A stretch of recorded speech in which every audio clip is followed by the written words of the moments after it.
ज्ञानतिमिरान्धस्य ज्ञानाञ्जनशलाकया चक्षुरुन्मिलितं येन तस्मै श्रीगुरवे नमः। श्रीचैतन्यमनोभीष्टं स्थापितं येन भूतले स्वयं रूपः कदा मह्यं ददाति स्वपदान्तिकं।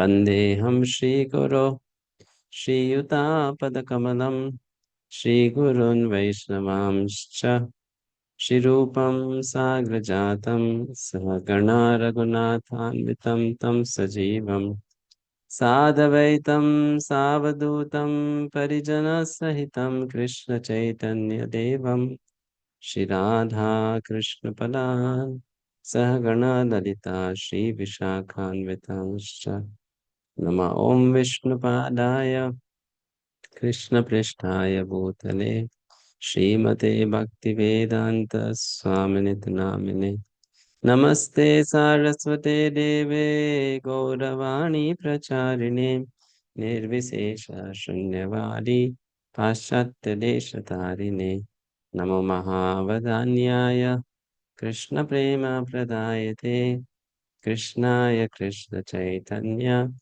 नाम्ने गौरतुषे नमः। हे कृष्ण करुणा सिन्धो दीनबन्धो जगत्पते गोपेश गोपिका कान्त राधाकान्त नमोऽस्तुते। तप्त काञ्चन गौराङ्गी राधे वृन्दावनेश्वरी वृषभानुसुते देवी प्रणमामि हरिप्रिये। वाञ्छाकल्पतरुभ्यश्च कृपासिन्धुभ्य एव च पतितानां पावनेभ्यो वैष्णवेभ्यो नमो नमः।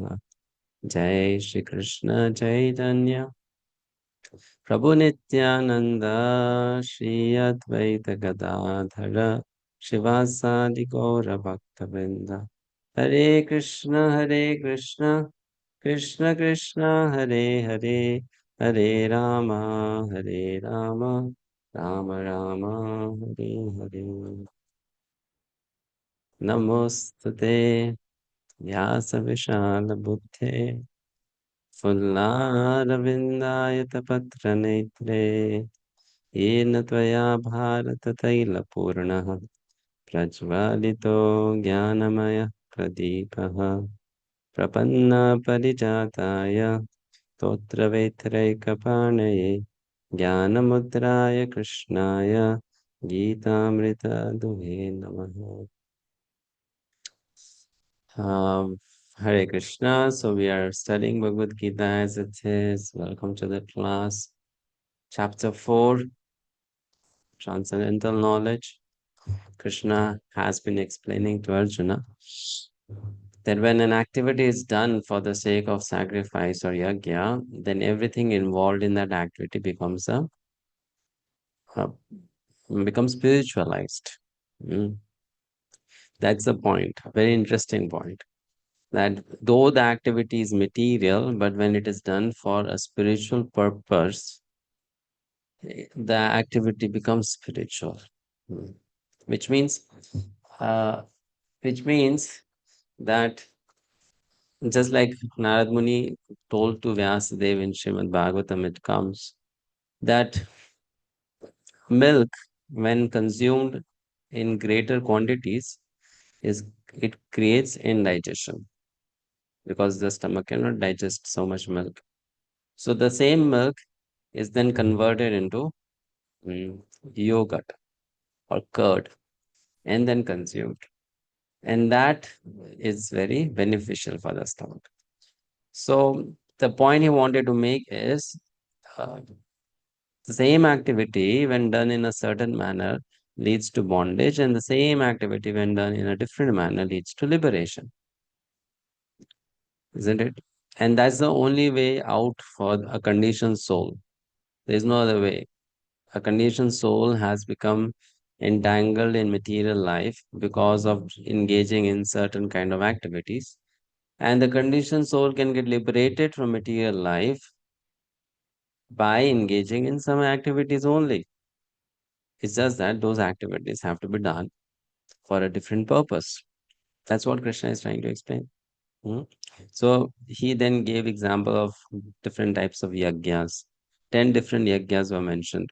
Some for brahmachari, some for grihastha, someone worshipping the demigod, someone worshipping the Brahman, impersonal Brahman, someone doing tapasya, someone doing pranayam, like that.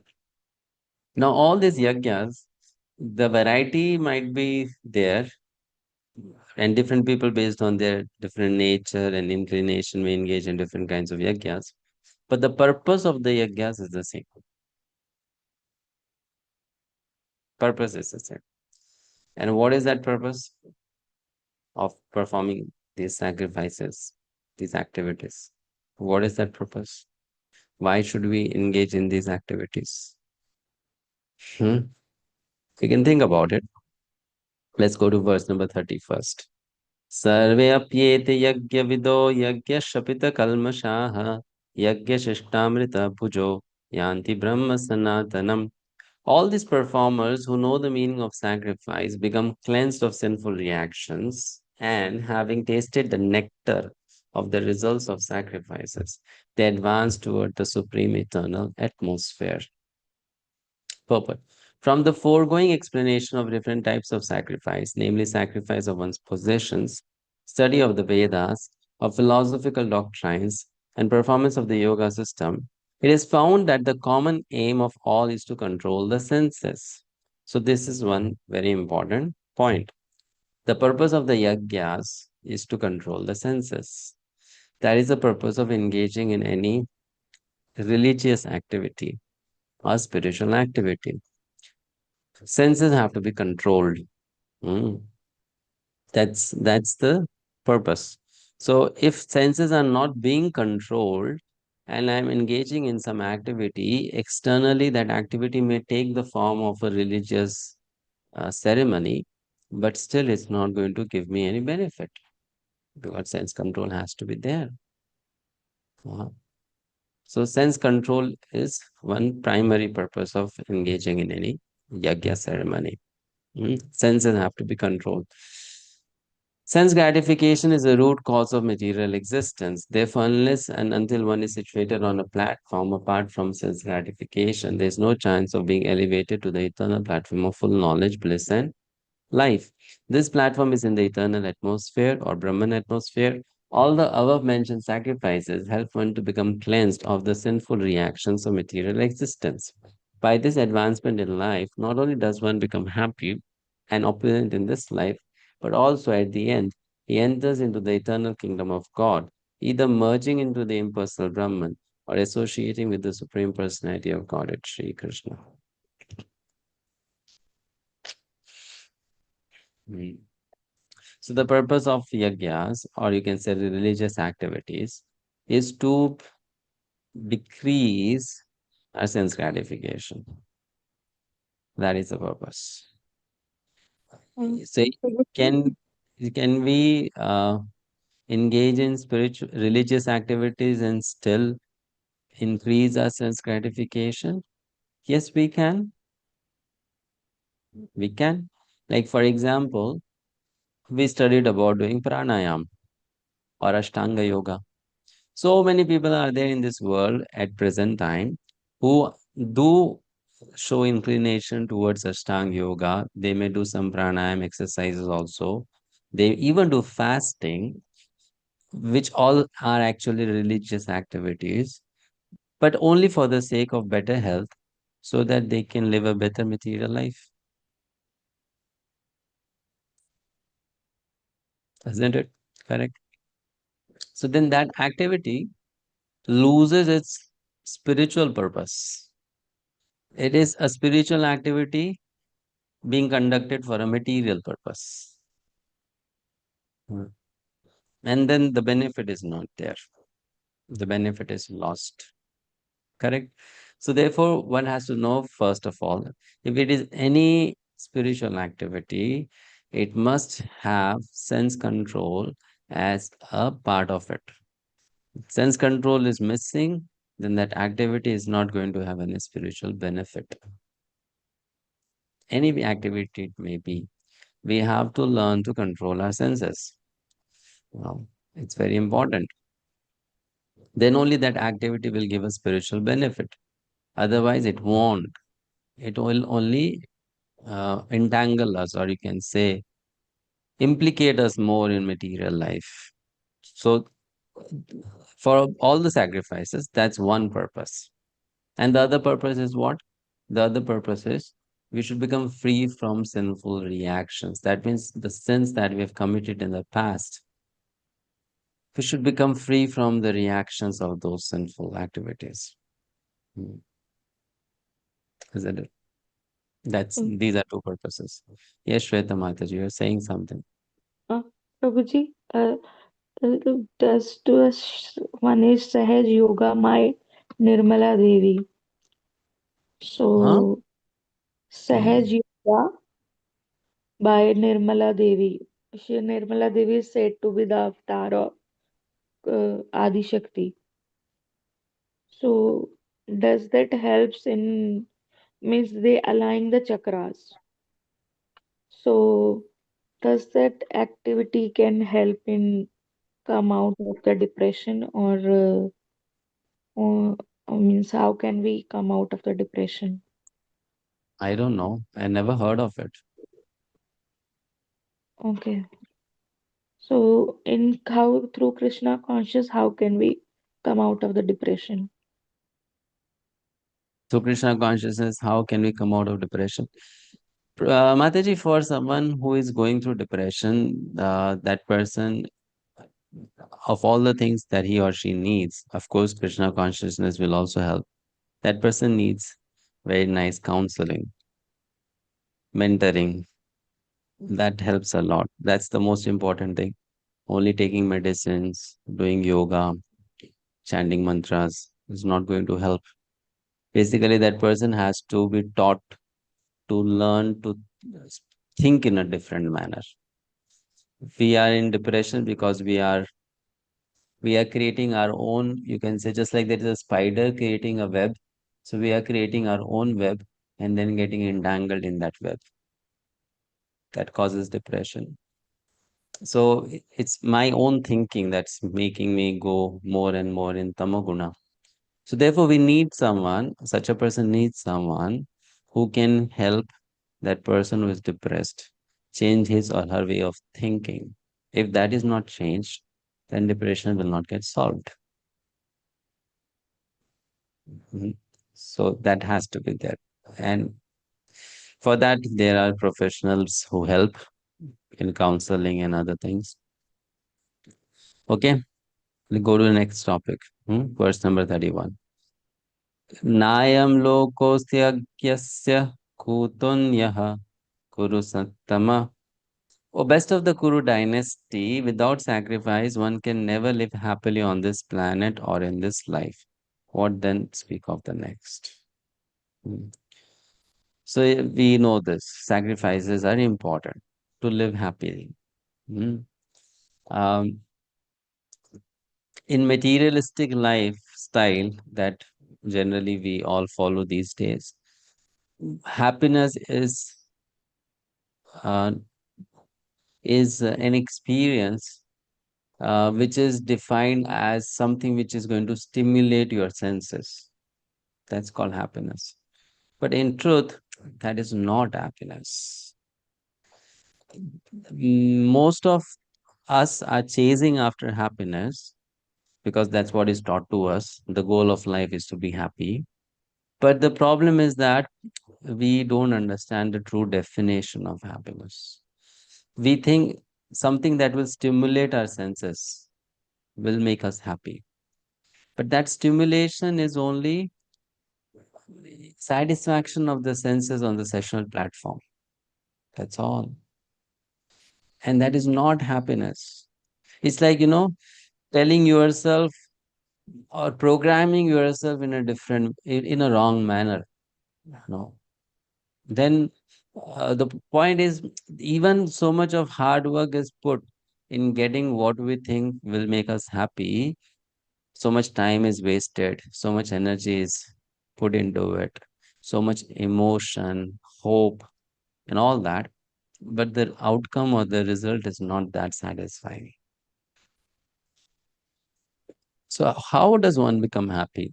The more one is obedient to the laws made by Krishna, one is more nice, you can say citizen of Krishna's creation, that person remains happy. That's the point. Mm. Not how much I have, what can I buy, when I can get what I want, and how can I control my life. Not that, But sorry, state of the present society, that most of the people are taught this definition of happiness. That if you get what you want, the way you want, when you want, you are a happy person. Mhm. So here Krishna says, without sacrifice, one cannot live happily on this planet or in this life. What then of the next? One must perform sacrifices. One must perform activities for the satisfaction of the supreme purport. Read the purport. Allah Dini Gopi Mataji. Whatever form of material existence one is in, one is invariably ignorant of his real situation. In other words, existence in the material world is due to the multiple reaction to our sinful lives. Ignorance is the cause of sinful life, and sinful life is the cause of one's dragging on in material existence. The human form of life is the only loophole by which one may get out of this entanglement. The Vedas therefore gives us a chance for escape by pointing out the paths of religion, economic comfort, regulated sense gratification, and at last the means to get out of the miserable condition entirely.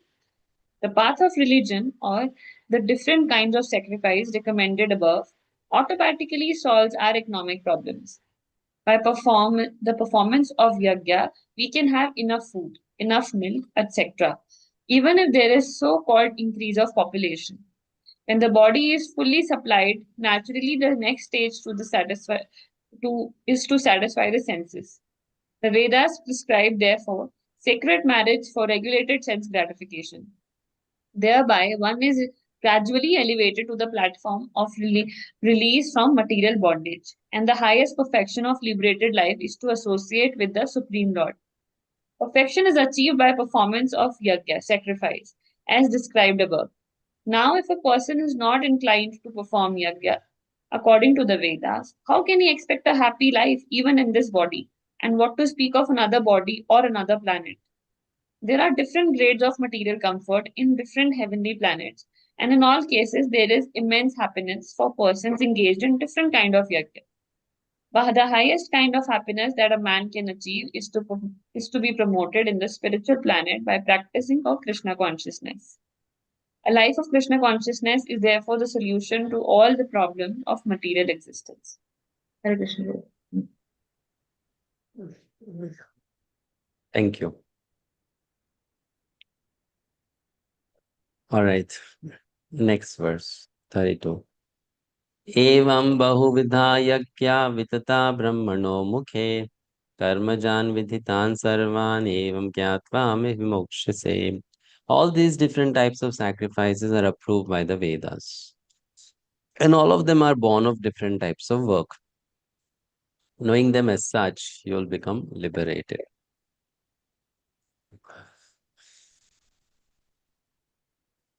Purport, Sankarshan Vishnu Prabhu. Different types of sacrifice, as discussed above, are mentioned in the Vedas to suit the different types of worker. Because men are so deeply absorbed in the bodily concept, these sacrifices are so arranged that one can work either with the body, with the mind, or with the intelligence. But all of them are recommended for ultimately bringing about liberation from the body. This is confirmed by the Lord herewith from his own mouth. Hare Krishna. Hare Krishna. So, Thank you. Prabhu, Yes, Prabhu.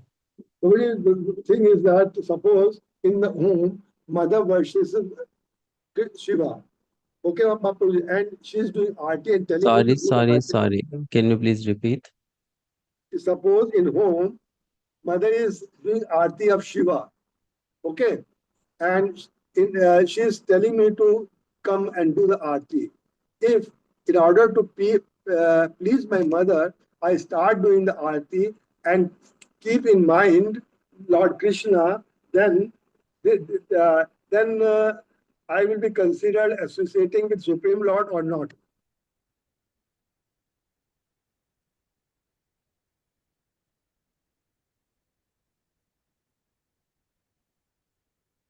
Yes, everything depends on your consciousness. Right, right. Okay, thanks. Okay. So next verse 33.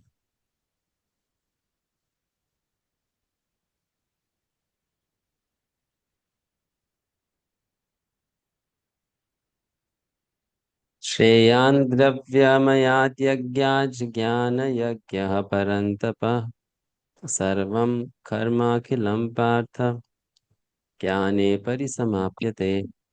The chastiser of the enemy, the sacrifice performed in knowledge, is better than the mere sacrifice of material possessions, which means to act in knowledge, doing things in knowledge, is more beneficial than just doing things without knowledge.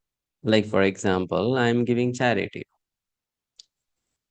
I might just give charity without knowing the benefits of giving charity and to whom I should be giving charity and why I should be giving charity, what should be my consciousness while giving charity. So that will give me benefit, but not so much as when I know the whole science of charity. Krishna consciousness is there, right? So sacrifice which is performed in knowledge, jnana yajna, is better than dravya yajna. Dravya yajna means to just offer things. Sometimes some devotees, like few sessions ago, someone asked, we are doing seva in the temple. Why do we have to study the books written by Srila Prabhupada? We can just continue to do our seva. That's all. So when you are doing seva in knowledge, after studying the scriptures given by Srila Prabhupada, then the quality of the seva is much better because now you're offering that seva in knowledge. So then the benefit obtained from it will be of higher quality. Therefore, just better than sacrificing dravya, which means material things, it's more beneficial to sacrifice in knowledge. Sacrifice is performed in knowledge, jnana yajna. And that jnana yajna begins only with having transcendental knowledge. Who am I? Who is Krishna?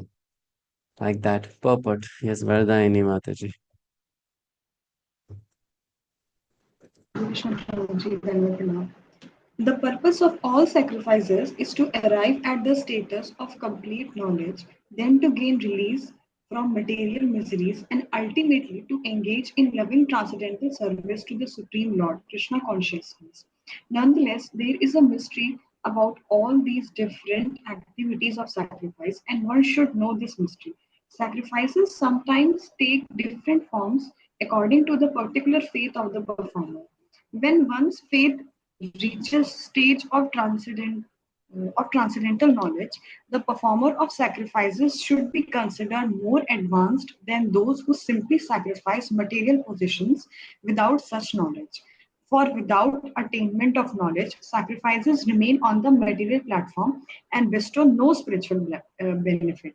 Real knowledge culminates in Krishna consciousness, the highest stage of transcendental knowledge. Without the elevation of knowledge, sacrifices are simply material activities. When, however, they are elevated to the level of transcendental knowledge, all such activities enter onto the spiritual platform. Depending on differences in consciousness, sacrificial activities are sometimes called karma kanda, fruitive activities, and sometimes jnana kanda, knowledge in the pursuit of truth. It is better when the end is knowledge. Hare Krishna.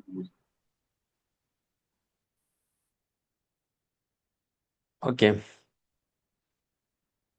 Depending on the difference in consciousness, either the activity is called karma kand and sometimes jnana kand. The one which is jnana kand, that is better.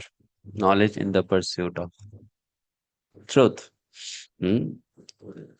So the point is that different activities may can be engaged in by different personalities with different level of consciousness, and then the same activity is going to produce different result.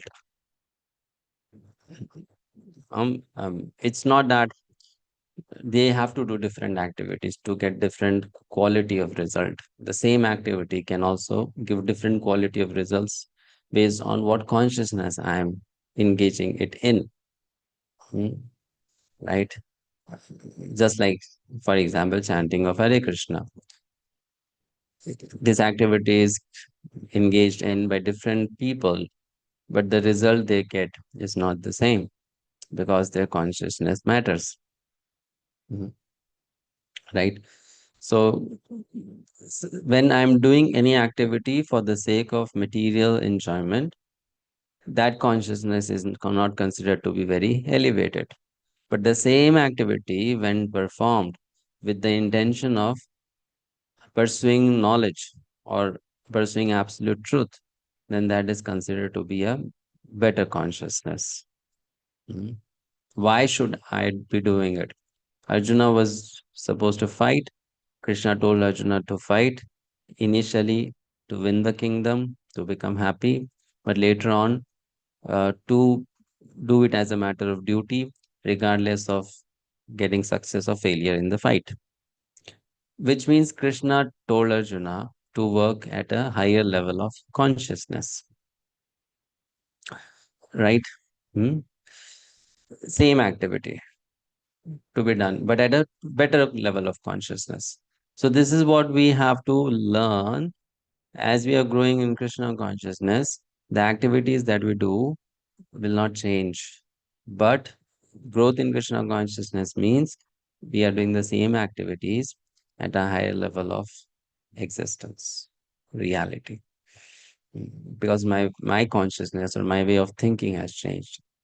Tad vidhi pranipatena pariprashnena sevaya upadekshanti te jnanam jnaninas tattvadarshinaha. So this verse is very famous. We know this verse. Um, Krishna is telling here to Arjuna how to acquire transcendental knowledge.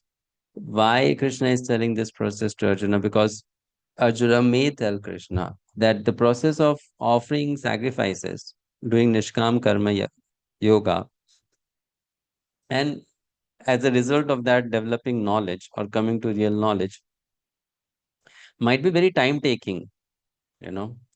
So, is there is there a way which can get us the result, more quickly? That's the point. Faster. Hmm. Okay, so Krishna says, yes, there is a way to get a bit to get the result faster. And what is that way? Tad vidhi pranipatena pariprashnena sevaya upadekshanti te jnanam jnanina sattvadarshina.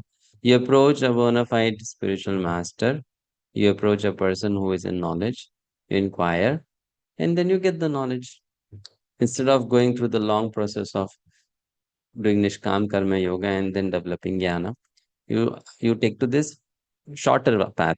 Tad vidhi pranipatena. Three things are mentioned here. What are they? First, you approach in a submissive manner. Second, um, you inquire about spiritual life. And third, you offer some service, seva. These three things you do, and that will help one acquire this transcendental knowledge. Just try to learn the truth by approaching a spiritual master, inquire from him submissively, and render service unto him. The self-realized souls can impart knowledge unto you because they have seen the truth. Hmm. Who wants to read? Sharda Mataji. Go ahead, please. The path of spiritual realization is undoubtedly difficult. The Lord therefore advises us to approach a bona fide spiritual master in the line of disciplic succession from the Lord Himself. No one can be a bona fide spiritual master without following this principle of disciplic succession. The Lord is the original spiritual master, and a person in the disciplic succession can convey the message of the Lord as it is to his disciple. No one can be spiritually realized by manufacturing his own process, as is the fashion of foolish pretenders. The Bhagavatam says, Dharmam tu sakshat bhagavat pranitam. The path of religion is directly enunciated by the Lord. Therefore, mental speculation or dry arguments cannot help lead one to the right path. Nor by independent study of books of knowledge one can progress in spiritual life. One has to approach a bona fide spiritual master to receive the knowledge. Such a spiritual master should be accepted in full surrender, and one should serve the spiritual master like a menial servant without false prestige. Satisfaction of the self realized spiritual master is the secret of advancement in spiritual life. Inquiries and submission constitute the proper combination for spiritual understanding. Unless there is submission and service, inquiries from the learned spiritual master will not be effective. One must be able to pass the test of the spiritual master. And when he sees the genuine desire of the spiritual master, he automatically blesses the disciple with genuine spiritual understanding. In this verse, both the blind following and absurd inquiries are um, Prabhu, if you can just scroll down. Absurd inquiries will not be effective. One must be able to pass the test of the spiritual master, and when he sees the genuine desire of the disciple, he automatically blesses the disciple with genuine spiritual understanding. In this verse, both blind following and absurd inquiries are condemned. No one, not only should one hear submissively from the spiritual master, but one must also get a clear understanding from him in submission and service and inquiries. The bona fide spiritual master is by nature very kind towards the disciple. Therefore, when the student is submissive and is always ready to render service, the reciprocation of knowledge and inquiries becomes perfect. Hare Yes. Krishna. Thank you. So in verse 34 to 42, this is the last section of this chapter. We come across the method of acquiring knowledge, the results of acquiring transcendental knowledge, and the glories of transcendental knowledge. So the method is the verse we just read. Three things. Now, these three things can be simplified as these three steps: approach, inquire, execute. Right? Approach, inquire, execute. Execute means seva, and approach and inquire is easy to understand what it refers to. Pranipatena and then pariprashnena. And this is a cycle which goes on and on and on and on. It's just like when you're studying in a school and you have a class teacher or a subject teacher. So every day he or she is giving an assignment to us. We are studying from him or her, making some inquiries. Then we get the assignment, we do it, submit it, and then again we get new assignments. So likewise, a disciple is trained in Krishna consciousness by the spiritual master, by the teachers, gradually, step by step. They have to be always submissive. They have to be inquisitive about making progress in spiritual life, which means that eagerness has to be there. Eagerness is, you can say, the life of a sadhaka. If there is no eagerness in the life of a spiritualist to make progress in spiritual life, to know more about spiritual science, then that sadhaka's spiritual life is almost dead. No? So that eagerness is very important. When there is eagerness, there will be inquisitiveness. Inquisitiveness means curiosity. How can I know Krishna more?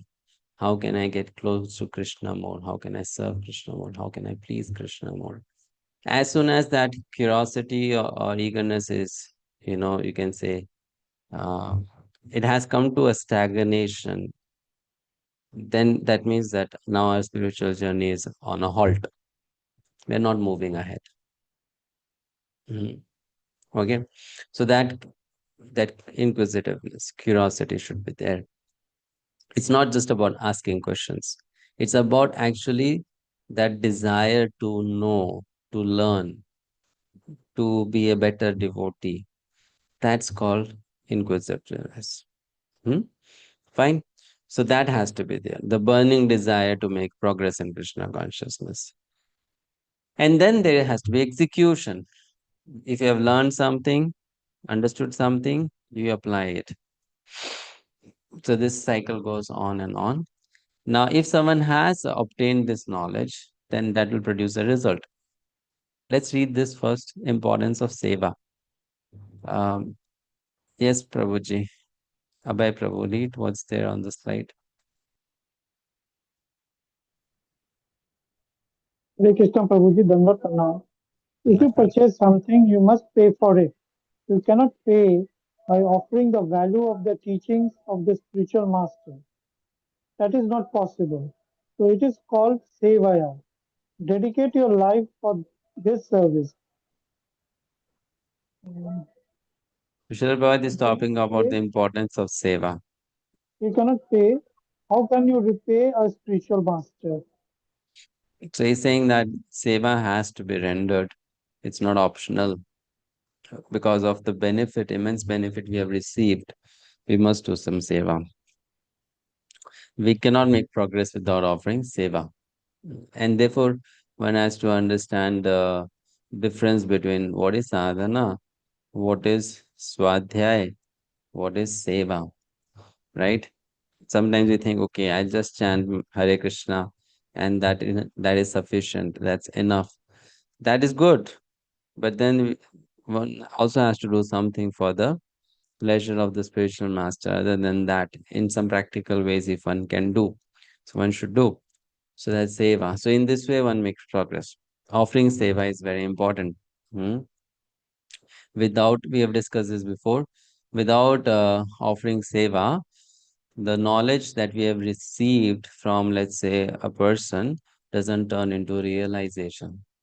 It only remains a knowledge. That means you will be carrying it on your head, but not as something useful to you, but more like a burden, just like an ass or a donkey carries so much of load. So you know a lot, but interestingly, you'll not be able to apply it in your life. Why? Because one has not gotten the blessings. We know this very well-known story from Mahabharata. Karna, he approached Parshuram to learn the military science. He told a lie that I am a Brahmana because Parshuram had decided only to accept Brahmana students or disciples, not a Kshatriya. Karna wanted to learn from him, so he lied. He said, I am a Brahmana. Parshuram said, okay. So you know this one episode in his stay in Parshuram's Gurukul when he was bitten by a scorpion and the blood was coming out from the thigh of Karna. Parshuram was resting, actually, keeping his head on the thighs of Karna. And blood came, and Karna did not do anything. He did not budge an inch. He just tolerated the pain. So after some time, when Parshuram got up and he saw so much of blood has come out of your body and you did not even move, you cannot be a Brahmana because a Brahmana cannot tolerate so much of physical pain. Yes, a Brahmana is very austere, will eat less, will sleep less, do all that tapasya. But the Brahmana's body is not that, you can say, rough and tough. A Brahmana cannot experience so much of physical pain. So you are not a Brahmana. You must be something else. Are you a Kshatriya? He said, yes, I'm sorry. So then what did Parashuram say? I have taught you so many things. You'll not forget that. You'll remember it. But the problem is what? when you need it the most, that knowledge will not help you. Isn't it? Correct? So he knew so much, but when he needed it, the knowledge did not help. So that's how we also become. When we lack blessings and we get knowledge, that knowledge, instead of becoming something which makes us calm in mind, free from anxiety, satisfied, you know, that knowledge doesn't help actually. It doesn't. It's just like you are very thirsty, you have water, but you can't drink it. Similarly, you are in problems, you know the way out, you know the solution also. If someone else comes to you, you'll be able to tell that person, yeah, this is the problem, this is the solution, go for it. So your situation is like that. You know the problem, you know the solution, but the pity is that you cannot apply the solution in your own life. Hmm. That means the knowledge has only become a burden, right? So that happens when we don't have mercy or blessings. So therefore, one has to do service, seva, very voluntarily. One has to serve. Then that knowledge translates into realization. That's why we there's a lesson here we can think over sometimes. We should not go to God or Guru just to take from them because they're already giving a lot to us. We should go to them with a desire to serve them, hmm? Not just to take from them. Go to them to serve them. How can we serve our Guru? You ask your Guru, Huh? right? Because service is a very personal thing. So whomever you want to serve, you ask that person, how can I serve you? Right? Now, one who gets this transcendental knowledge, what happens? Krishna says in the verse right after 34, 35, that person will no longer fall into illusion.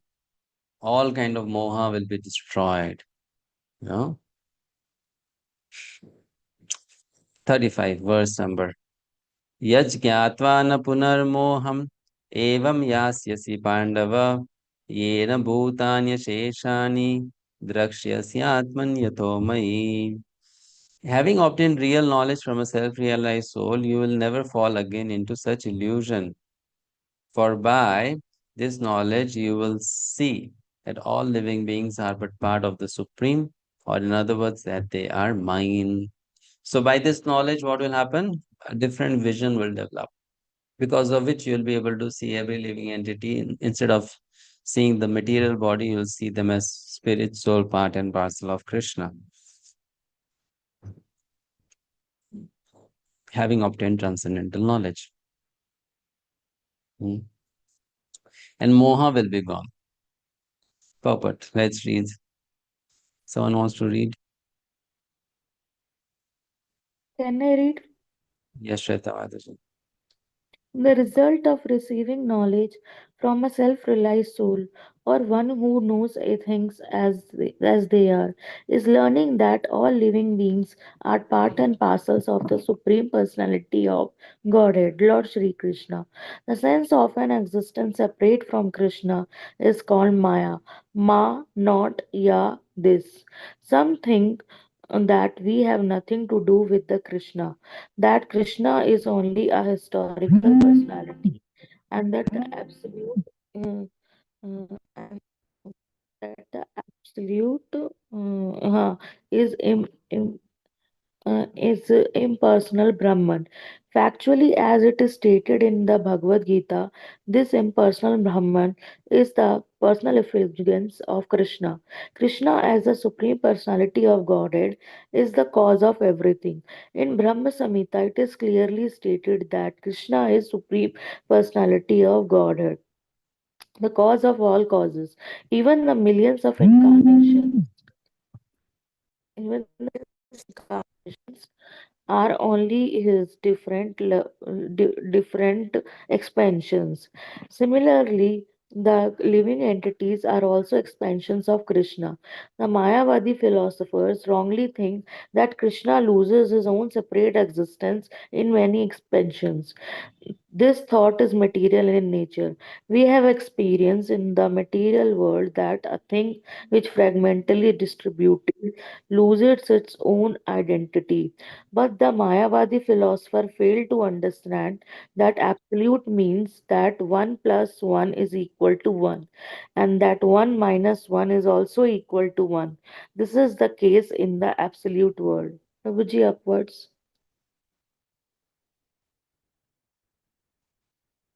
For want of sufficient knowledge in the absolute science, we are now covered with illusion, and therefore we think that we separate from Krishna.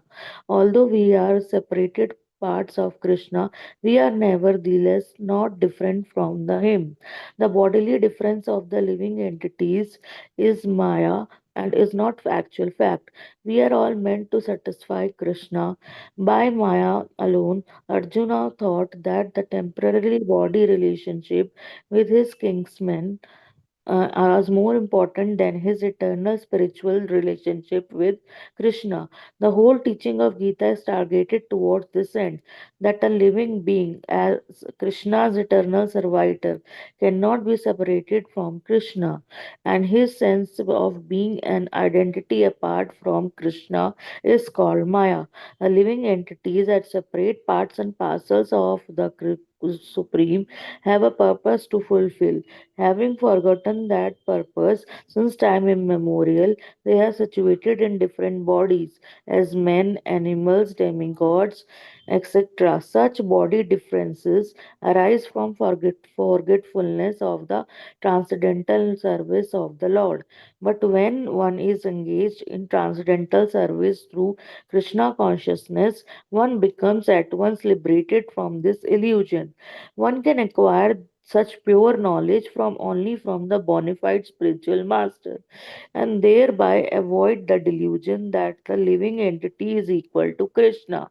Perfect knowledge is that the supreme soul, mm, Krishna, is the supreme shelter for all living entities, and giving up uh, and giving up to such shelter, the living entities are deluded by the material energy, imagining themselves to have a separate identity. Thus, under different standards of material identity, they become forgetful of Krishna. When, however, such deluded and living entities become situated in Krishna consciousness, it is to be understood that they are on the path of liberation, as confirmed in Bhagavatam 2.10.6. Muktir hitvanyatha rupam swarupena vyavastithi. Liberation means to be situated in one's constitutional position as an eternal servitor of Krishna, Krishna consciousness.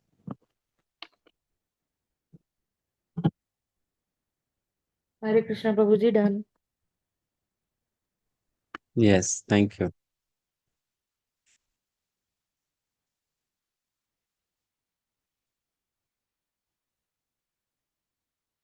Any questions from this? Hare Krishna Bhakti-sastri. Prabhuji, this line which is mentioned here, that the Mayavadi philosophers fail to understand that absolute means that 1 plus 1 is equal to 1, and that 1 minus 1 is also equal to 1. How do we understand these two lines, Prabhuji?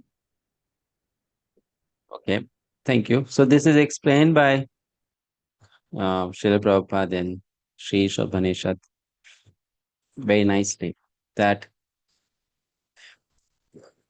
in material calculation, if there is something and you remove something from it, then the remaining balance is less than before.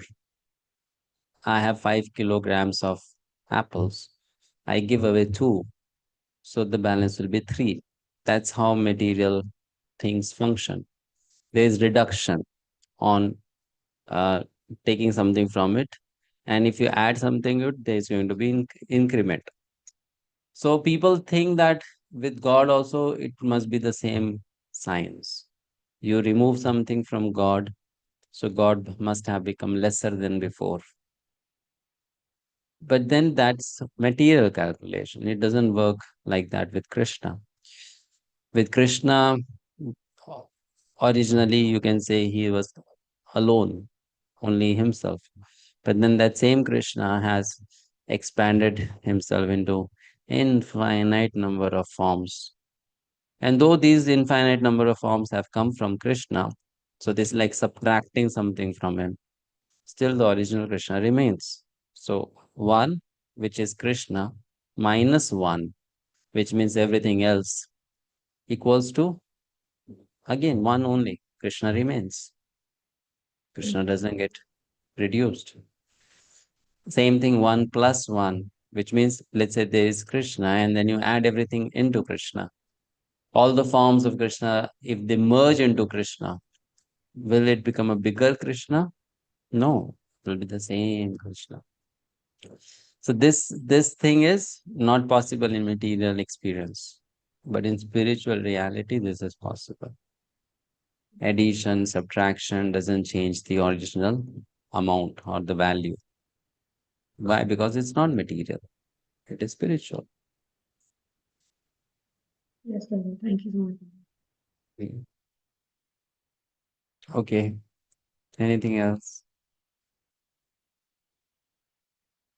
Prabhuji, I have a question from one of the message of Guru Maharaj. Don't We ask questions from there. You ask a question from what we are discussing in the class. If you have a questions other than what we're discussing in the class, you can send those questions on WhatsApp to me, not in the classroom. okay. Hmm. Yes. Any other question related to what we're discussing in the class? Prabhuji, Hmm. Prabhuji, chanting of holy name, is this karma kanda or gyan kanda? Very good question. So, chanting of the holy name, is it karma kand or jnana kand? Actually, chanting of the holy name is bhakti.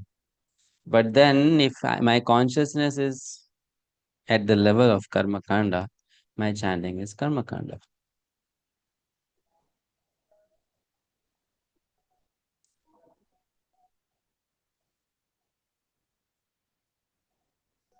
It, it's my Oh, consciousness that will decide.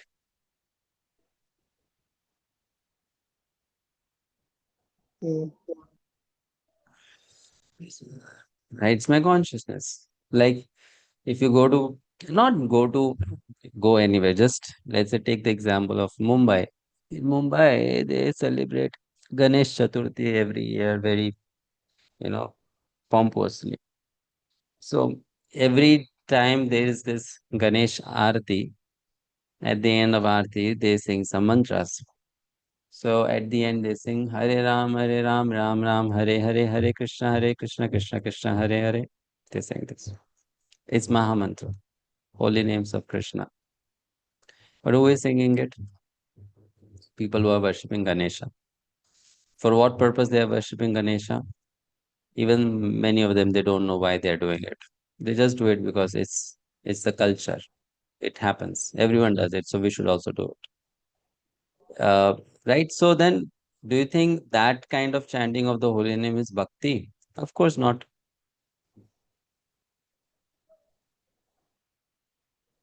It is not. Okay. So, chanting of the holy name, worshipping the deity of the Supreme Lord, going to a holy place like Vrindavan, etc., all can be done in different levels of consciousness. So when I do it at the level of just normal, ordinary, pious work, it is a dharmic karya, a religious activity, then it is only giving me benefit at the level of karma.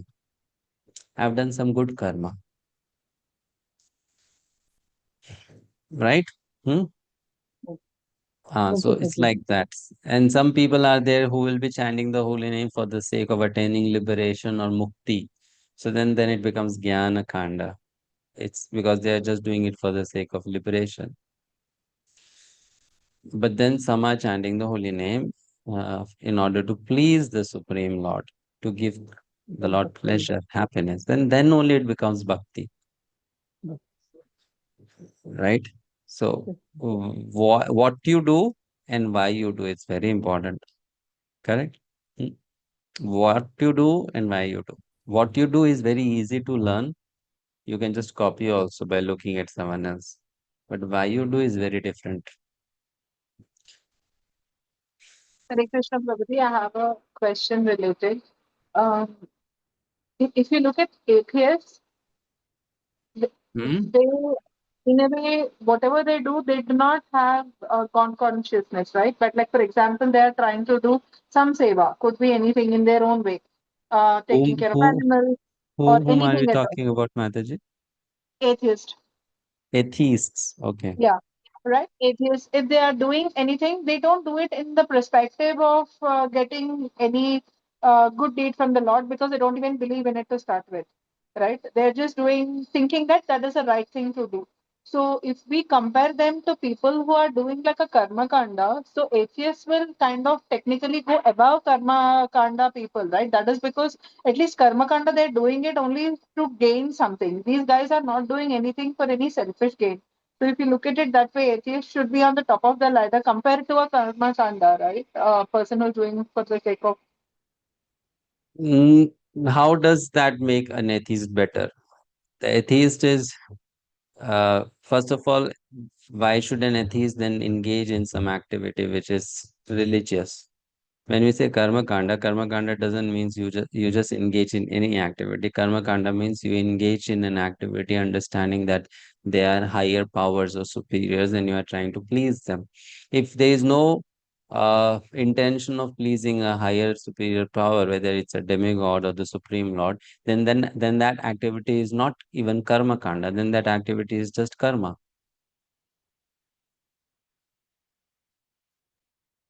because So there is no even point. like taking care of a cow, for example, if they do it in only pure animal rights perspective, even So that won't, that will also be So just that's karma. a good karma. Next life, if they become a cow, they will also have good rights to live,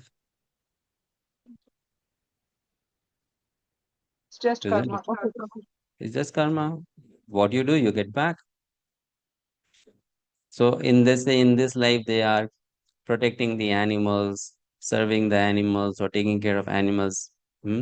Or let's say protecting the environment, the nature, not cutting trees and all that. So does it give them some punya?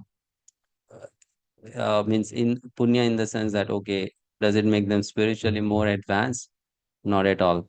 It only adds that value to their, you can say, portfolio. Okay, this person took care of a cow. So in future life, if he or she becomes a cow, he will be taken care of.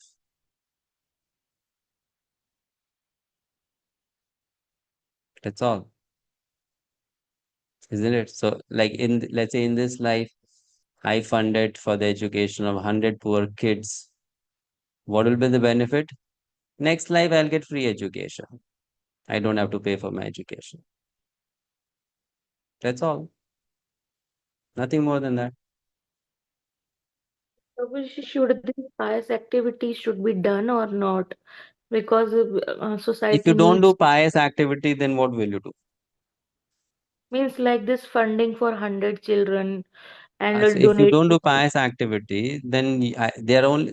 It depends on who you are and what you are supposed to do. It's not for everyone. The rule doesn't apply to all. If someone is engaged in, let's say, directly practicing Krishna consciousness, preaching Krishna consciousness, busy serving Krishna, then that person will not have time to perform pious activities. But for people who don't have that direct Krishna consciousness facility, instead of engaging in sinful activities or just living a selfish life for themselves, it's better that they perform some pious activities.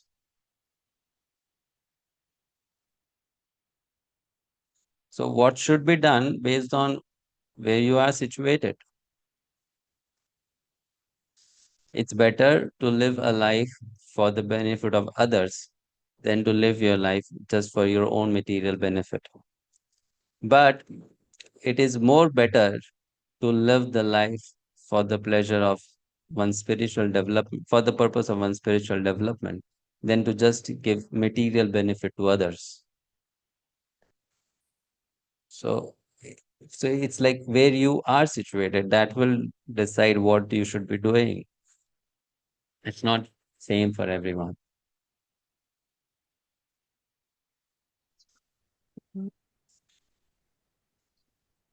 Like for example, Srila Prabhupada.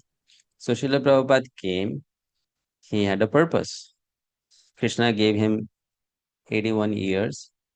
So in those 81 years, Srila Prabhupada did certain activities. Now, if Prabhupada would have thought, okay, let me also serve some animals, plant some trees, open some hospitals, start some schools, then would Srila Prabhupada be able to achieve what he did? No, then his time would go in doing all those things, na? His energy, his time, his efforts, correct? Isn't it? So he had something better to do, so he was doing that. But then there might be people who don't have anything much better than that to do, and that's why if they're doing it, it's okay, no problem, right? Hmm? So we have to see where an individual is in the progressive journey of going back to Krishna, and is that person taking a forward step? That's important, isn't it? But someone who is already gone 10 steps forward, why would we want that person to come backward? That doesn't make sense, na? Yes. That doesn't make sense, isn't it? So, what should be done? Who should be doing it? It all depends on in life, where is that person situated?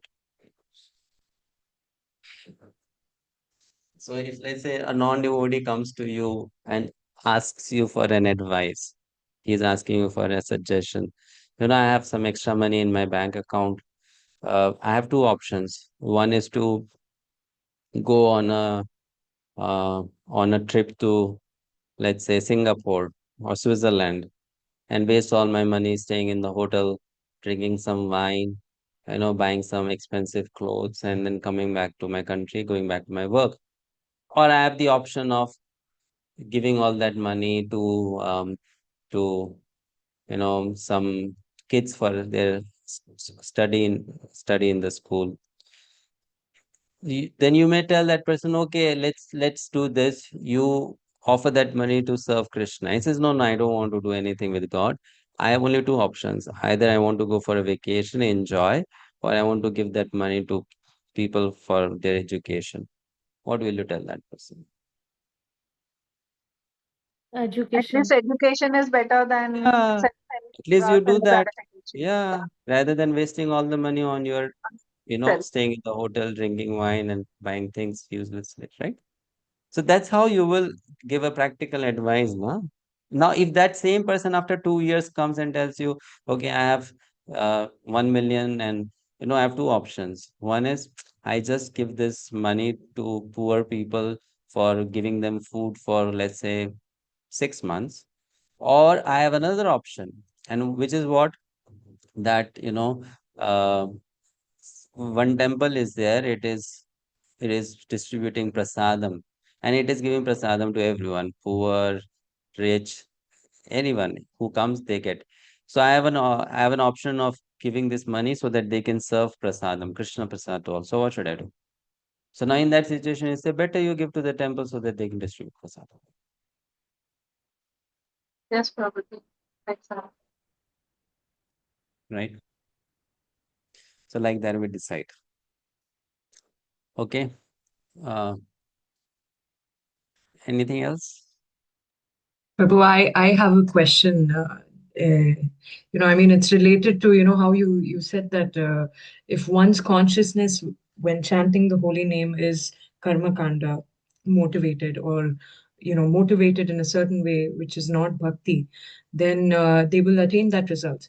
So my question is then, I mean, we are constantly describing the glories of the holy name, that even if it is taken unknowingly or knowingly, one is put on the path uh, of bhakti. So, I mean, how do I sort of reconcile these two statements?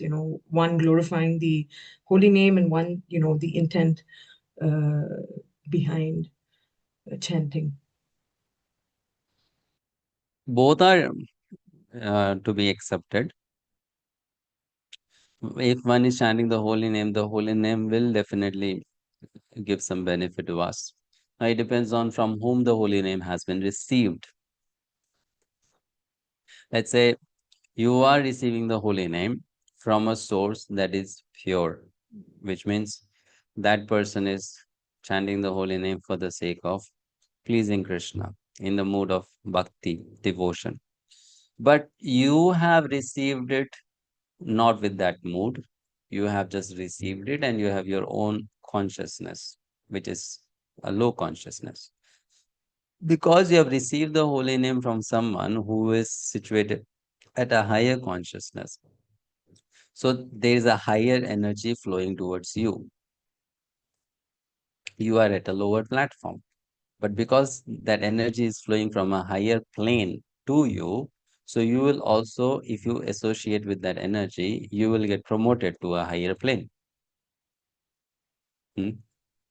But if you receive the holy name from someone who is chanting the holy name for the purpose of just, let's say, getting some material benefit out of the holy name, then your consciousness is also on that platform, and the person from whom you have received is also on that platform.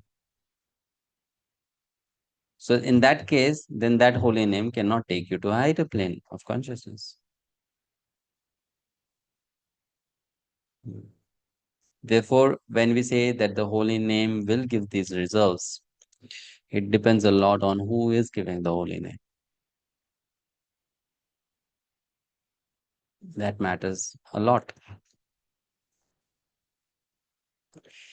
If one who is giving the holy name is not pure, then that holy name will not have the potency to purify you. But that is after Diksha, na, Prabhu. We are not Before, talking about that. We are talking about in general also. Diksha doesn't mean that you have received the holy name only that day. If you are coming across Prabhupada's, Srila Prabhupada's movement and teachings, that name is also proper, with that proper quality, isn't it? But there are people who just chant the name of Krishna for material purpose, with material intentions.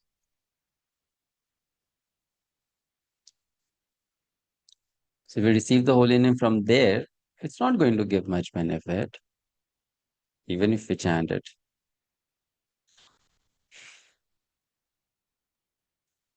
Hare Krishna, Prabhu. Like, to give you an example, there are so many people who are professional singers of bhajans. They sing bhajans, right? They have been taught that this is a good means of earning their livelihood. And then they go and do shows. Navaratri is going on. They'll be singing bhajans. Then Ganesh Puja will come, then they sing those bhajans. Janmashtami comes, then they sing Krishna bhajans. Right? They are chanting names of Krishna, no? They are. People are also listening to those chanting. But then that chanting doesn't bring much spiritual benefit. It doesn't. Same thing with Bhagavad-Gita. Bhagavad-Gita is pure. It helps us purify our consciousness. But so many people read Bhagavad-Gita, have read Bhagavad-Gita, but their life did not change much because it was not received from the right source. So when it is received from the right source, my uh, what you can say, my own inabilities can be overcome by me eventually. But when it's not received from the right source, then you are weak. The person who is bringing it to you is also weak. So from where will you borrow the strength? The point is that,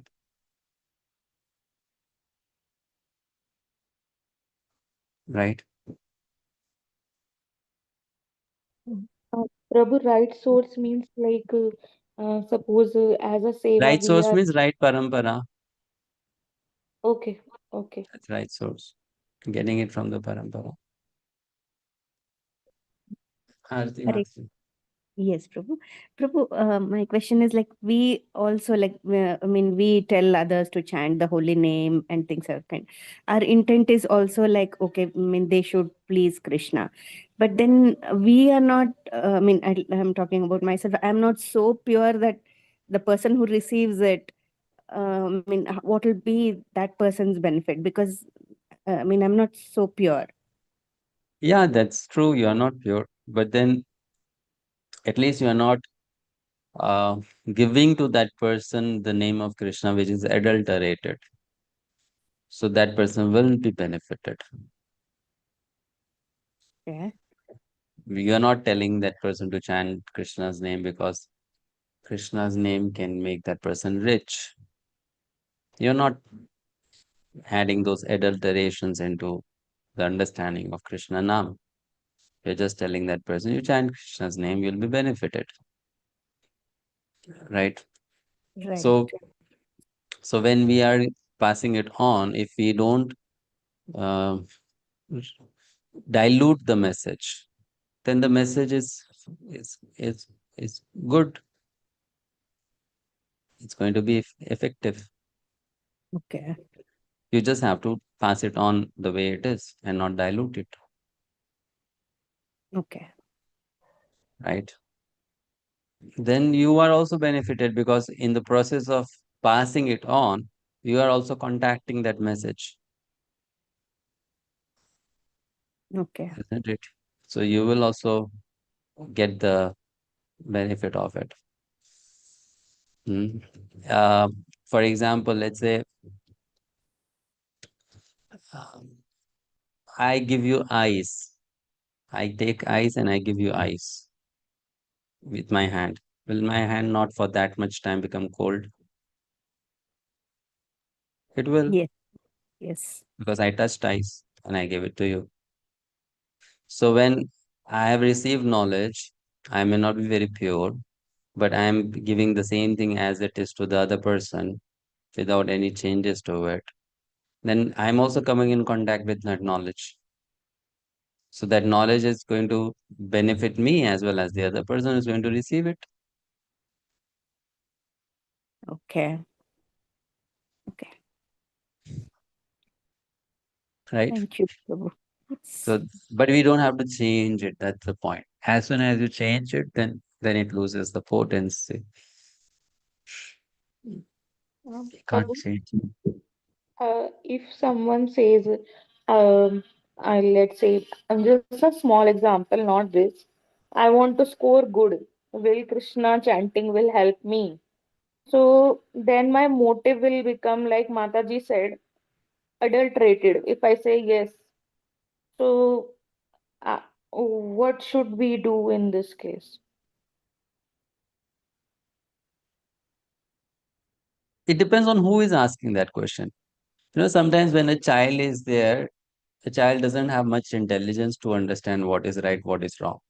So you tell the child you do this, even if the child's expectations are not really reasonable, but still you know that that thing is beneficial for the child, so you tell the child. So it depends on whom you are talking to. If that person is an immature person, so even if you tell that person, okay, you do it, it will give you benefit. It's fine, right? So it depends on whom you are addressing. It depends on who you are addressing, whom you are speaking to. If you're talking to a very mature person who can understand philosophy nicely and everything, then you explain to that person why you should be chanting to get good marks. Is getting good marks the only goal of life? Will you get everything by just scoring good marks? So then you explain the other aspects of life also.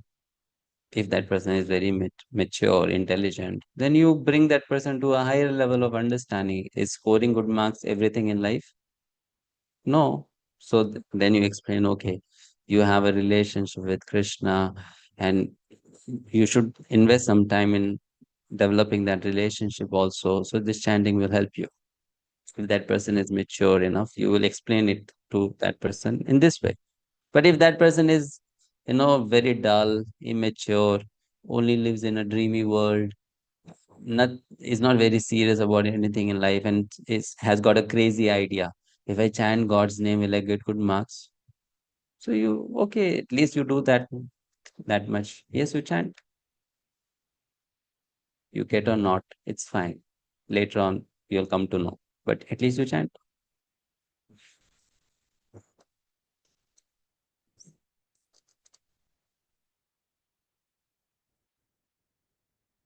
Next verse, 46. Api chedasi papebhya sarvebhya papakrittamah sarvam jnana plavenaiva vrijinam santarishyasi. Even if you are considered to be the most sinful of all sinners, when you are situated in the boat of transcendental knowledge, you will be able to cross over the ocean of miseries. So Krishna is now glorifying this transcendental knowledge. He's saying that life can become very, very, you can say, meaningful if you have transcendental knowledge, because it can take you out of mess, big mess. Transcendental knowledge can do that. Arjuna thought, my life has become a mess now because I am standing on the battlefield and I have to kill my own people, people whom I love so much. It's going to be so sinful to do this. They are my superiors, respectable, elderly members of the family, my guru. And so he thought, I'm in a big mess in life. So Krishna is saying, if you have this transcendental knowledge, you can cross over this mess also. Transcendental knowledge can help you do that. Right. So when you're situated in the boat of transcendental knowledge, you'll be able to cross over the ocean of miseries, because even the most sinful of all sinners becomes benefited with this knowledge. Purport. Yes, Sri Lakshmi Mataji. Hare Krishna. Purport by His Divine Grace Srila Prabhupada, Srila Prabhupada ki Jai. Proper understanding of one's constitutional position in relationship to Krishna is so nice that it can at once lift one from struggle for existence which goes on in the ocean of nescience. This material world is sometimes regarded as ocean of nescience and sometimes a blazing forest. In the ocean, however expert swimmer one may be, the struggle for existence is very severe. If someone comes forward and lifts the struggling swimmer from the ocean, he is the greatest savior. Perfect knowledge received from Supreme Personality of Godhead is the path of liberation. The boat of Krishna consciousness is very simple, but at the same time the most sublime. Hare Krishna.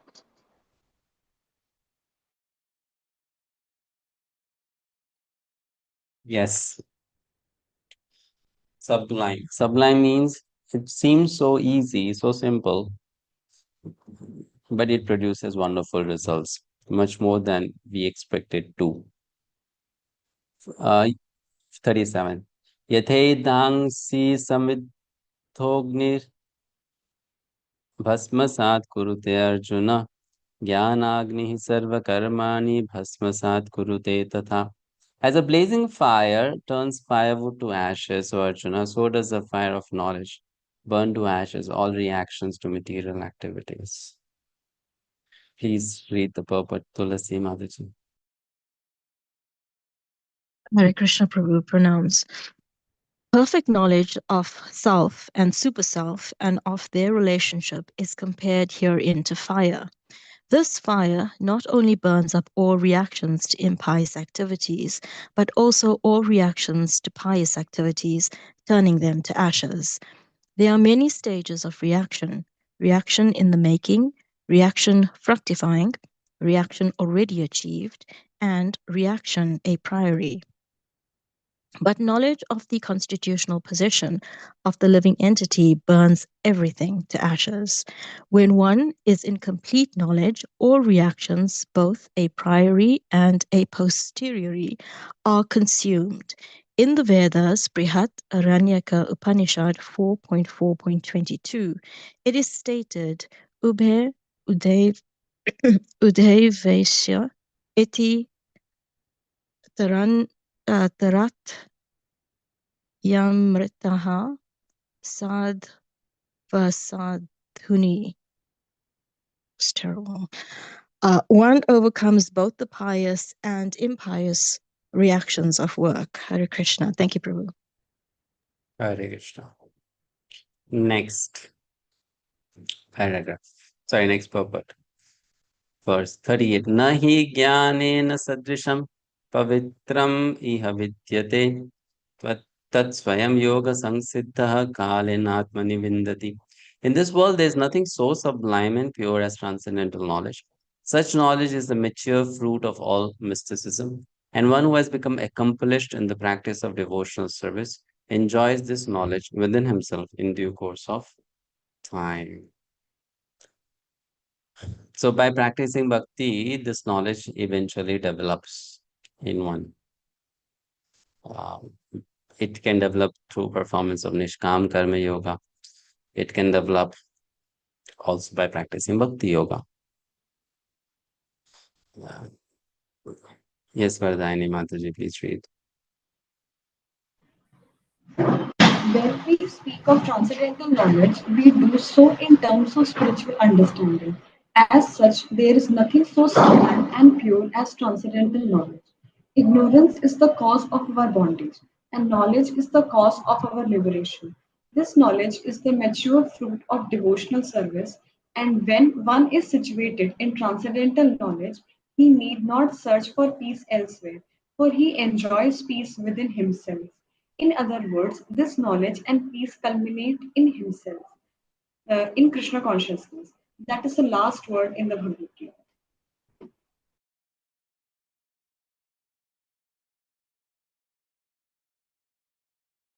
Shraddha labhate jnanam tatpara samayitindriyaha jnanam labdva param shantim achirena adhigacchati. A faithful man is one, a faithful man who is dedicated to transcendental knowledge and who subdues his senses is eligible to achieve such knowledge. And having achieved it, he quickly attains the supreme spiritual peace. So here the qualification is mentioned who can get this knowledge. Shraddha va labhate jnanam. First, that person should have faith. Shraddha. Second, that person should be able to control his senses, mind and senses. That person can receive this knowledge. Yes, let's read the next one, Ritvisha Mataji.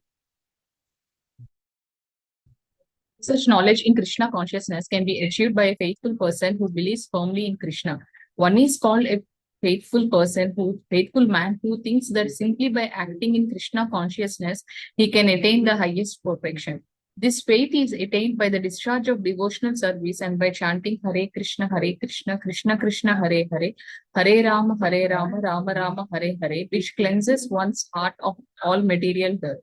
Over and above this, one should control the senses. A person who is faithful to Krishna and who controls the senses can easily attain perfection in the knowledge of Krishna consciousness without delay. Yes. So three things are required to get this knowledge. What are those three things? First, one should have faith. Second, one should have dedication. Means one should be working hard to get this knowledge. One should be striving. One has to put efforts. That's the point. Hmm? That eagerness has to be there. And then third is sense control. One has to control senses. Such person like Arjuna was eager to learn from Krishna. He was inquisitive. He had faith in Krishna and he was very sense controlled, right? So he could understand what Krishna is telling, imbibe it, absorb it. Similarly, One has to be sense control. One has to have faith in the words of Gita, Bhagavatam, in the words of the Parampara, the spiritual master, the devotees. And one should be dedicated to pursue attainment of that knowledge. So that person gets. Who does not get? Agyascha ashraddhanascha sanshayatma vinashyati nayam lokosti na paro na sukham sanshayatmanaha. But ignorant and foolish persons who doubt the revealed scriptures do not attain God consciousness. They fall down. For the doubting soul, there is happiness neither in this world nor in the next. Yes, Chanakya Prabhuji, please read. Hare Krishna, purport by His Divine Grace Srila Prabhupada, Jai Srila Prabhupada. Out of the many standard and authoritative revealed scriptures, the Bhagavad-Gita is the best.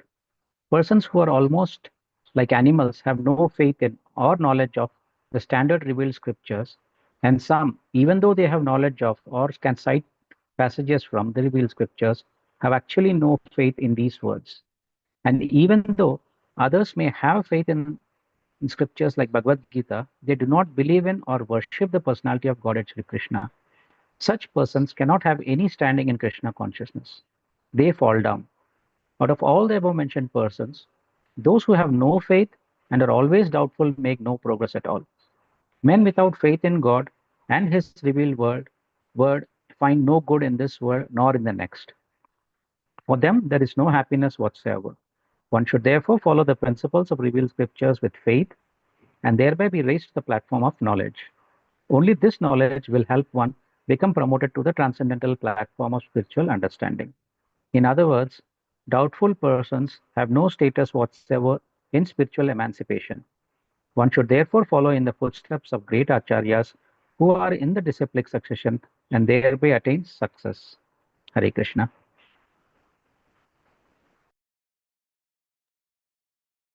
So, very nicely it is explained that these three types of people, they can't get knowledge. Who are they? First is Agyaha. Agya means one who does not know. One who does not know the scriptures is ignorant.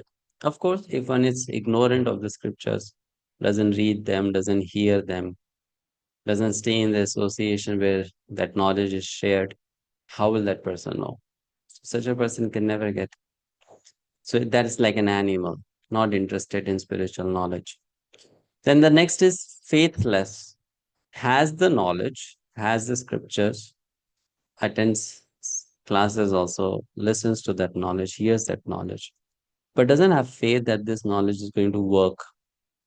There are people like that also. They may study the scriptures, but they'll just say, no, this is just some you can say some mythology. It's only cultural. That's all. It has no reality in it, no truth in it. So they are faithless people. They doubt that is there any truth in this. And then there is Sanshaya Atma, which is a very dangerous position. Which means what? That they know the knowledge. They may even tell people that you should be doing it. But when it comes to themselves, they have doubt whether that knowledge can take them out of their problem. It's like a very simple example I can give. You tell people, you should chant Hare Krishna, you should read Bhagavad Gita, you'll become a happy person. You'll get everything you want in life. Everything will happen. But when it comes to yourself, then you think or you doubt that whether Hare Krishna chanting can actually make you happy. Can Bhagavad Gita actually give you everything you want in life? So you have doubt, sanshaya of benefits in personal life. Therefore, it is said that these three, if anyone has, one cannot get this knowledge. Mhm.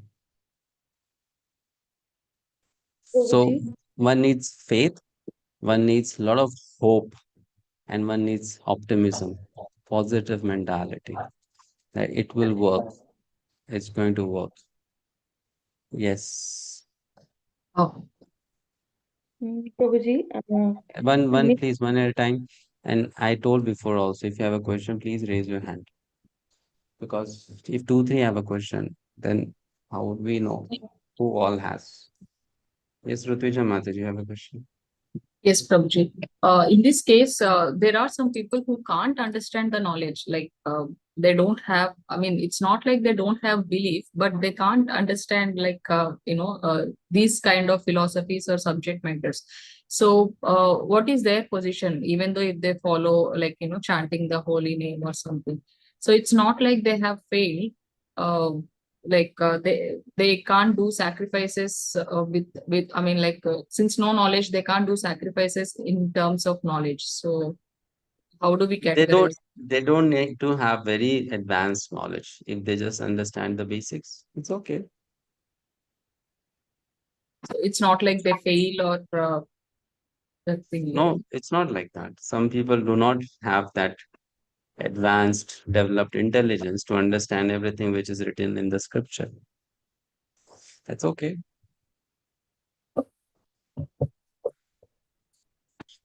Because the scriptures, they give knowledge at different levels.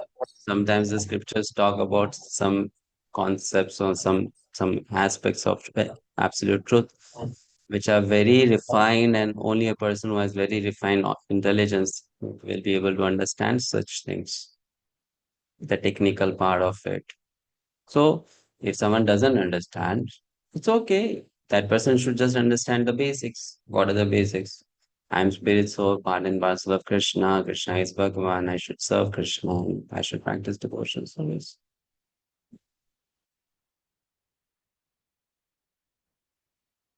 That's enough for such a person. Okay, thank you. Hmm. Yes, Shweta Mataji. Prabhuji, sorry, from last verse, the karma kanda, nishkam karm is better or bhakti yoga is better? Hmm? Bhakti yoga or nishkam karm yoga is better? Bhakti.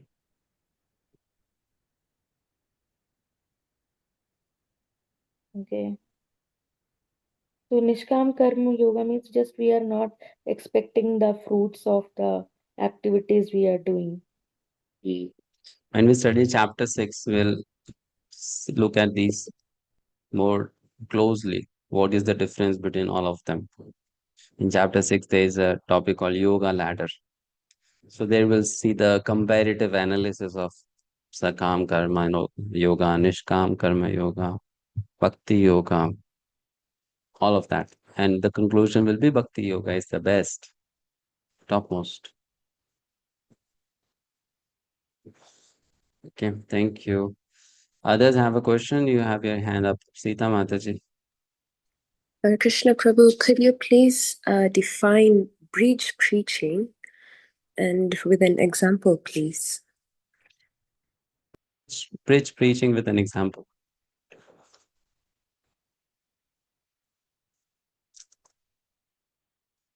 Like Srila Prabhupada, he told his disciple, His Holiness Bhakti Swarup Damodar Swami Maharaj, was a scientist, that you go to scientists and in their terminology try to explain the existence of God.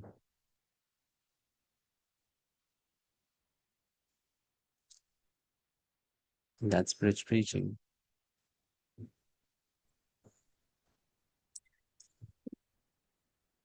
Okay, so when we are also trying to share the message of Bhagavad-Gita with people who don't have the intelligence to understand it as it is, do we bring it to their level with...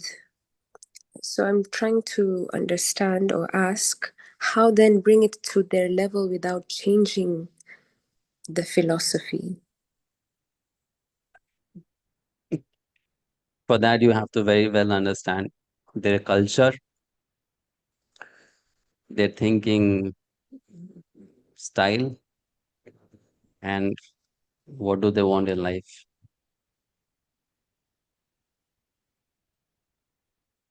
And that is what is called bridge preaching. Yes. You find a midway where you keep the essential thing essentially present, but the non-essentials are adjusted. So, like for example, if we are preaching to a scientist, so the essential thing is promoting Krishna consciousness. Non-essential is the words I use. All right. Understood. Right? So that's more important. Like for example, Srila Prabhupada said, you go to preach to a scientist, so you wear a coat, pant, shirt, and a tie, and then you go and talk to them. So what is more essential? The more essential thing is that I'm talking to them about God. What is less essential is what I'm wearing.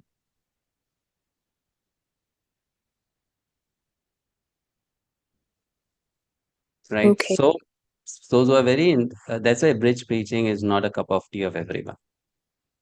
You have to be very uh, fixed up in what you are knowing and doing, and then you can successfully execute bridge preaching. Otherwise, it's not possible. It's very difficult. One cannot do it properly. Like to give an example, if I have not read Gita nicely even once, and then someone calls me, uh, let's say there's a university which talks about human psychology. All the students there are studying human psychology, and then they come and they invite me and they tell me, so you speak something on human psychology from Bhagavad Gita. What will I be able to do? Because neither I understand anything about human psychology, nor do I understand Gita much. Right. Right? Now, let's say I am thorough with Bhagavad Gita. I know Gita in and out. I know not just what Krishna is telling Arjuna, but whatever Krishna is telling Arjuna, what is the practical use of that in modern times and how it can apply for different kinds of people from different walks of life. And then I also know something about human psychology. So now when I go there, I can tell them something on human psychology from Bhagavad Gita without letting them feel that I am talking religion to them or spirituality to them.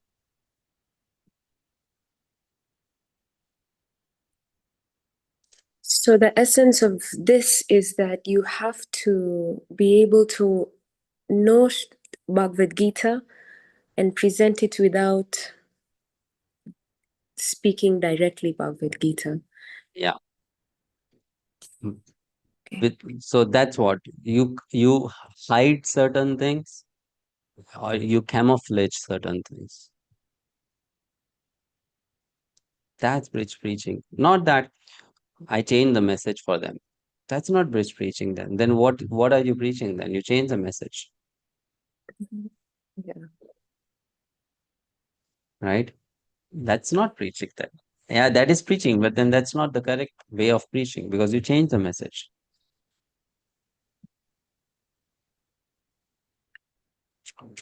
So that should not be there. That should not happen. We have to keep the message intact. That's very important. Thank you, Prabhu. So that's why it is said only very skillful person, mature person can do such things. An immature cannot, because an immature does not properly understand his own field very well, right? So one who becomes expert in one's field can then think of presenting it in a way that others can appreciate it. And Srila Prabhupada was very expert at that. The way Srila Prabhupada wrote his purports in Srimad Bhagavatam, you see, he's presenting the topic from so many different angles. Social issues, personal issues, family issues, national issues, issues in the area of education, in the area of health, in the area of, you know, uh, uh, civilization, development, so many things. Economics is talking about human welfare, animal welfare. Such a variety you see in his presentation of Krishna consciousness. You open purpose written by other people. They may not have written in English, but they may have written in Hindi. But you look at their explanations on the verses, you don't find that practical aspect to it. It's missing. But in Srila Prabhupada's purpose, it is so much found in Srimad Bhagavatam. Every single thing is talking, is giving a practical insight into it.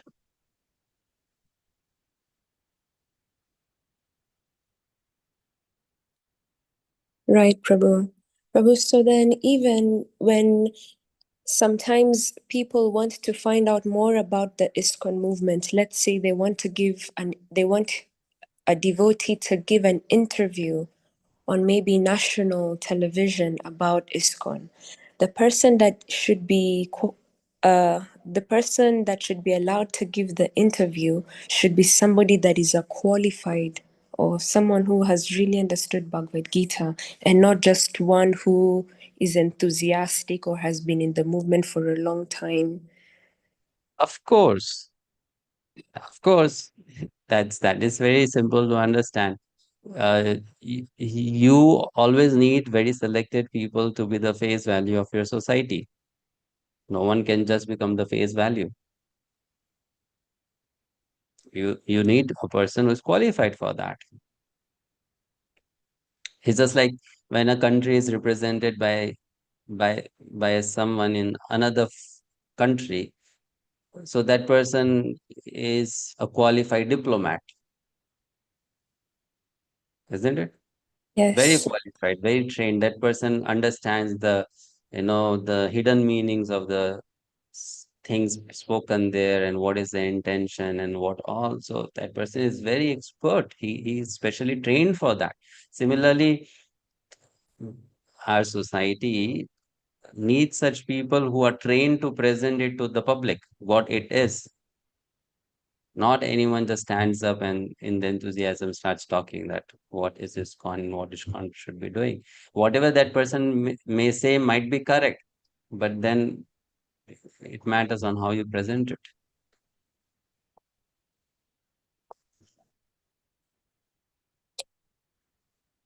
Thank you. Therefore, knowing is one thing, understanding is another thing, applying is the third thing, and then presenting it is the fourth thing.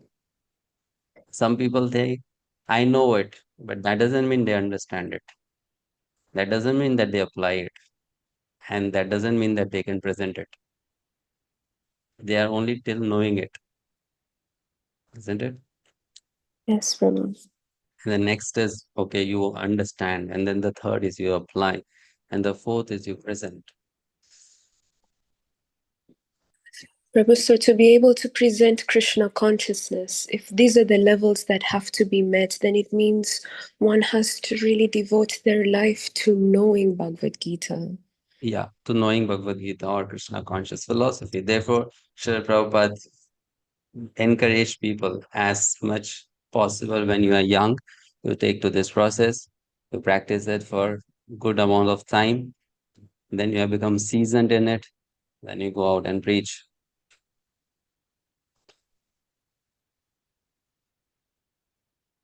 Thank you, Prabhu.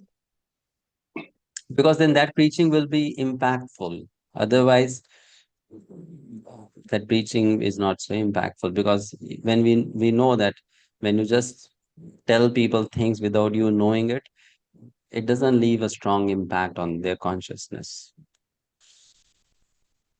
It doesn't bring much difference, Yes, yes. right? Therefore, this is there. We have to spend good amount of time knowing it, understanding it, applying it, and then sharing it. It will work it that way better. Okay, let's go to next verse. Just two more verses to complete them, then we'll take any other question if you have. So 40, did we read the purport of 40? We did, right? 41. Yoga sanyasta karmanam jnana sanchina sanshayam atmavantam na karmani nibadnanti dhananjaya. One who acts in devotional service, renouncing the fruits of his actions and whose doubts have been destroyed by transcendental knowledge, is situated factually in the self. Thus is not bound by the reactions of work or conqueror of riches. Purport. So, Prabhu. One who follows the instruction of the Bhagavad-Gita as it is imparted by the Lord, the personality of Godhead Himself becomes free from all doubt by the grace of transcendental knowledge. He, as a part and parcel of the Lord, in full Krishna consciousness, is already established in self knowledge. As such, he is undoubtedly above bondage to action. Hare Krishna.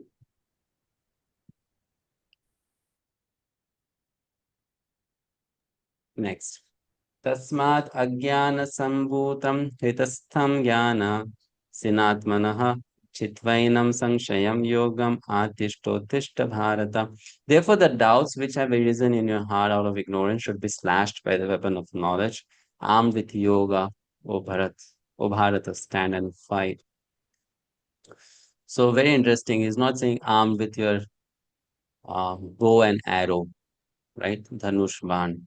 You stand and fight. He's saying armed with yoga, means keeping this yoga as the weapon. You stand and fight, which means that this knowledge is also going to be in uh, a weapon that is going to use in doing his duty, the weapon of knowledge. Being situated in knowledge, he should be acting. So armed with this knowledge. So whatever we do, we are supposed to do with this knowledge in our consciousness. Then that activity will become spiritual activity, or it will become spiritualized. Purport. Aladini Gopi Mata. This is also. The yoga system instructed in this chapter is called Sanatan Yoga, or eternal activities performed by the living entity. This yoga has two divisions of the sacrificial actions. One is called sacrifice of one's material possessions, and the other is called knowledge of self, which is pure spiritual activity. A sacrifice of one's material possessions is now dovetailed for spiritual realization, then such sacrifice becomes material. For one who performs such sacrifice with a spiritual objective or in devotional service makes a perfect sacrifice. When we come to spiritual activities, we find that these are also divided into two, namely understandings of one's own self or one's constitutional position and the truth regarding the Supreme Personality of Godhead. One who follows the path of Bhagavad Gita as it is can very easily understand that these two important divisions of spiritual knowledge. For him, there is no difficulty in obtaining perfect knowledge of the self as part and parcel of the Lord, and such understanding is beneficial. For such a person can easily understand the transcendental activities of the Lord. In the beginning of this chapter, the transcendental activities of the Lord were discussed by the Supreme Lord Himself. One who does not understand the instructions of the Gita is faithless. One is to be considered to be misusing the fragmental independence awarded to him by the Lord. In spite of such instructions, one who does not understand the real nature of the Lord as the eternal, blissful, all knowing personality of Godhead is certainly fool number one. Ignorance can be removed by gradual acceptance of the principles of Krishna consciousness. Krishna consciousness is awakened by different type of sacrifices to the demigods, sacrifice to Brahman, sacrifice in celibacy, in household life, in controlling the senses, and practicing mystic yoga, in penance, in foregoing material possessions, in studying the Vedas, and in partaking of the social institution called Varnashram Dharma. All of these are known as sacrifice, and all of them are based on regulated actions. But within all these activities, the important factor is self realization. One who seeks that objective is the real student of Bhagavad Gita, but one who doubts the authority of Krishna falls back. One is therefore advised to study Bhagavad Gita or any other scripture under a bona fide spiritual master with service and surrender. A bona fide spiritual master is the disciple succession from the time eternal, and he does not deviate at all from the instructions of the Supreme Lord, as they were imparted millions of years ago to the Sun God, from whom the instructions of Bhagavad Gita have come down to the earthly kingdom. One should therefore follow the path of Bhagavad Gita as it is expressed in the Gita itself. Beware of self interested people after personal aggrandizement who deviate others from the actual path. The Lord is definitely the supreme person, and his activities are transcendental. One who understands this is liberated person from the very beginning of the study of Bhagavad Gita. Thus end the Bhakti Vedanta purport to the fourth chapter of the Srimad Bhagavad Gita in the matter of transcendental knowledge. Thank you, Prabhu. Okay, thank you. So any last question or comment?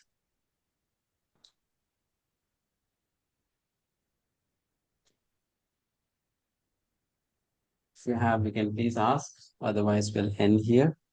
See you next week. We'll start chapter 5 then.